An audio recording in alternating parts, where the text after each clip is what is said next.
రజనీ గారు ఈ రోజున రాష్ట్రంలో ఎవరు ఎలాంటి వ్యతిరేకంగా మాట్లాడిన ప్రభుత్వం గురించి వాళ్ళ మీద తక్షణం చర్యలు తీసుకునే పరిస్థితి. గతంలో ఎంతో మంది రాజకీయ నాయకులకు సంబంధించి వాళ్ళ చర్యలకు సంబంధించి అందరూ నిరసిస్తారు. వాళ్ళ అది కనీస హక్కు, మన వాక్ స్వాతంత్రం కానీ లేకపోతే మన నిరసన తెలియజేసే హక్కు అందరికీ ఉంటుంది, ప్రతి ఒక్కరికి. దీనిలో భాగంగా నిన్న జగ్గంపేట నియోజకవర్గంలో సీఎం గారి బస్సు యాత్ర సందర్భంగా కొంతమంది ఇంజనీరింగ్ స్టూడెంట్స్ చేసిన నినాదాలు ఇప్పుడు వాళ్ళ పాలిటే శాపంగా మారే, వాళ్ళని డిస్మిస్ చేశారని కూడా కాలేజీ యాజమాన్యాలు తెలుస్తుంది వార్త. దీని మీద ఎంతవరకు సమంజసం ఉంటారు? ఒక విద్యార్థుల భవిష్యత్తు, వాళ్ళు సరే యువకులు అనగానే ఆక్తాయితనంగానే ఉంటారు, కొంత వాళ్ళకి నచ్చకపోతే బాహాటంగా చెప్పే పరిస్థితి. ఎలా చూడాలి మేడం ఈ ఇన్సిడెంట్? ముఖ్యంగా దేశానికి వెన్నుముక లాంటి వాళ్ళు యువకులు అంటారు. ఈరోజు వాక్ స్వాతంత్రం అనే దాన్ని article 19 right to speech and ఎక్స్ప్రెషన్ని రాజ్యాంగం మనకు కల్పించింది. సో వ్యక్తిగత స్వేచ్ఛ, భావ స్వేచ్ఛ అంటూ గౌరవ్ జగన్మోహన్ రెడ్డి గారే అమ్మఒడి సభలో పసిపిల్లల ముందు ఈరోజు పవన్ కళ్యాణ్ కార్లు మార్చినట్టు పెళ్ళాలను మారుస్తాడు, 3 సంవత్సరాలకి 4 సంవత్సరాలకు ఒక పెళ్ళాన్ని తెస్తాడు అంటూ ఏదైతే గేట్ కాడ వాచ్మెన్ డ్యూటీ చేసినట్టు లెక్కేసి మరి భార్యల్ని పెళ్ళాలతో పోలుస్తున్నటువంటి దౌర్భాగ్య పరిస్థితిని చూసాం. అంటే ఆయనకి ఇచ్చినటువంటి వాక్ స్వాతంత్ర్యం రాజ్యాంగం పాపం చదువుకునే యువకులకు ఇవ్వలేదా అండి? ప్రభుత్వానికి వ్యతిరేకంగా నినాదాలు చేస్తే అదొక పెద్ద క్రైము అంటే డామ్ డామ్ మోడీ అన్న కేటీఆర్ని, కేసీఆర్ని, గౌరవ సభ్యులందరినీ ఎంతమందిని డిస్మిస్ చేసేయాలి, ఎంతమందిని జైల్లో వేసేయాలి?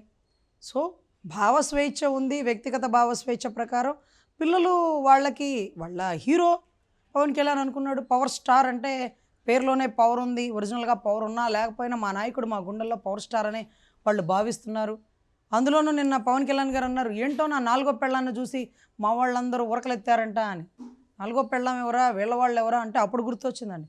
క్యాన్వాలో నుంచి 4వ భార్య పరదాలు కట్టుకున్న మా మహారాణి బయటకు వస్తుంది, జగన్ మహారాణి అంటూ ఈరోజు పవన్ కళ్యాణ్ గారు కూడా పోల్చారు. మరి ఆయన ఎత్తు లోపలేస్తారా? లేకపోతే ఆయన గురించి 3 పెళ్ళాలు, 4 సంవత్సరాలకు ఒక పెళ్ళాం, 4వ పెళ్ళాం వస్తుంది అన్నటువంటి జగన్మోహన్ రెడ్డి గారి మీద పవన్ కళ్యాణ్ గారు కేసు వేయాలా ఏంటి సార్ ఇది? సో దయచేసి యువకులకి నిర్బంధిస్తే ఇంకా బిగపట్టుకుంటుందండి పరిస్థితి. ఎందుకంటే ఈరోజు జగ్గంపేట నియోజకవర్గంలో తమరు ఎన్ని చిందులు వేశారో, తానా అంటే తందానా అనే ఈ సామాజిక వర్గం ఎన్ని రకాలుగా ఉన్నారో, వాళ్ళు ఎన్ని రకాలుగా పవన్ కళ్యాణ్ గారిని వ్యక్తీకరిస్తున్నారో, సిరిరెడ్డి గారు లాంటి వాళ్ళతో, ఫ్రెంచ్ ప్రభాకర్తో తిట్టిస్తున్నారు, ఇవన్నీ కూడా చూసాం. అవన్నీ తప్పు కాంది. పిల్లలు పవర్ స్టార్ పవన్ కళ్యాణ్ అన్ని నినాదాలు చేస్తుంటే ఏదో సీఎం అని వాళ్ళ సీఎం పవన్ కళ్యాణ్ అని నినాదాలు చేస్తుంటే వాళ్ళకేంటంట నొప్పి. ఈరోజు బాబు షూరిటీ భవిష్యత్ గ్యారెంటీ అంటే ఒకటి ఉంటుంది స్లోగన్. అదే రకంగా hello AP by by YCP అని ఉంటుంది ఒక స్లోగన్. సైకో పోవాలి సైకిల్ రావాలంటే ఒక స్లోగన్ ఉంటుంది. అలాగే అంతకు మించిన ఊపొచ్చే స్లోగన్ జనసేనకి బాబులకే బాబు కళ్యాణ్ బాబు అని. ఆ స్లోగన్ అది ఇప్పుడు సృష్టించింది కాదండి, దశాబ్ద కాలం నుంచి మారుమోగుతున్న స్లోగనే. ఈరోజు ఆయన ముందు కళ్ళ మీద పడి వినపడగానే ఆ పిల్లలందరినీ సస్పెండ్ చేసేయండి వాళ్ళ పేరెంట్స్ ఊరుకుంటారా? ఆ కమ్యూనిటీ వాళ్ళు ఊరుకుంటారా? లేకపోతే ఆ కాలేజీ యాజమాన్యం ఇదే చెంచాగిరి చేస్తుందా? అసలు ఎలక్షన్స్కి పిల్లల్ని పంపించడం ఏంటి? పిల్లల బస్సులు తీసుకెళ్ళిపోవడం ఏంటి? పిల్లల్ని అక్కడ తోలిచి కూర్చోబెట్టి అమ్మఒడి తొక్కలో బటన్కి పిల్లలందరి ముందు నుంచో నొక్కాలా?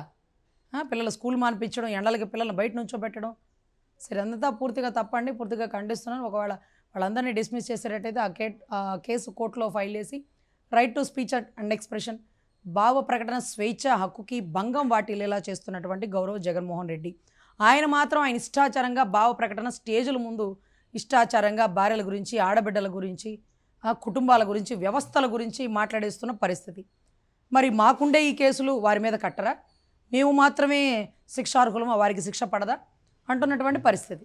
సిద్ధం సభల్లో జగన్మోహన్ రెడ్డి గారు దాదాపు 4.5 సంవత్సరాల తర్వాత మళ్ళీ నాలో కసి పెరిగింది, నాలో ఉన్న కసి ఏంటంటే రాష్ట్రానికి ప్రత్యేక హోదా తీసుకురావడం, నాలో ఉన్న కసి ఏంటంటే మన విద్యార్థులకు ఉద్యోగాలు తీసుకురావడం, నాలో ఉన్న కసి ఏంటంటే ఆంధ్రప్రదేశ్ అభివృద్ధిని చేయడం అని చెప్పి మరోసారి ఈ కసి మంత్రాలు పఠించడాన్ని ఎలా చూడాలి? మరి ఈ 4.5 ఏళ్ళు ఏమైపోయింది?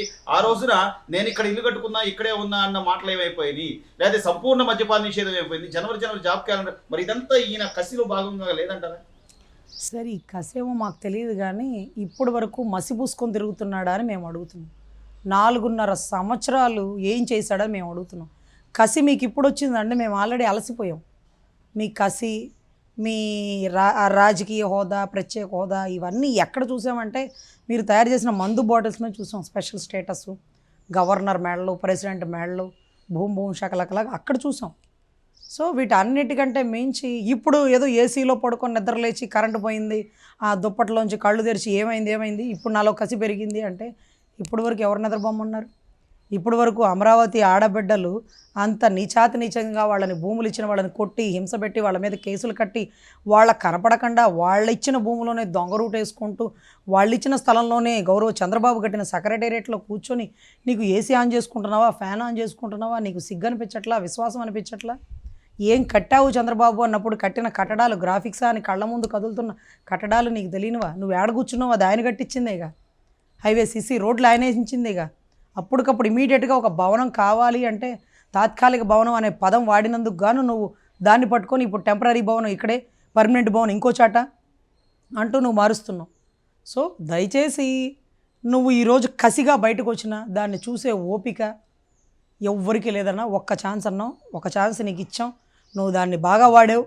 నువ్వు ఎన్ని రకాలుగా వాడావు అంటే పొలాలకి నీళ్లు లేని పరిస్థితుల్లో పోలవరం ఆగిపోయిన పరిస్థితి, బిడ్డలకి ఉద్యోగాలు లేక 5,000 వాలంటీర్ ఇస్తున్నావు. నువ్వు ఒకటి గుర్తుపెట్టుకో, గతంలో చంద్రబాబు గారి ప్రభుత్వంలో సైబరాబాద్లో మొక్క ఒకరోజు స్టేజ్ మీద మీటింగ్లో అన్నా నువ్వు సైబరాబాద్లో వేసిన మొక్కనన్నా నేను విదేశాలకు వెళ్ళి ఈరోజు గొప్ప స్థాయిలో నిలబడ్డానన్నా అనింది.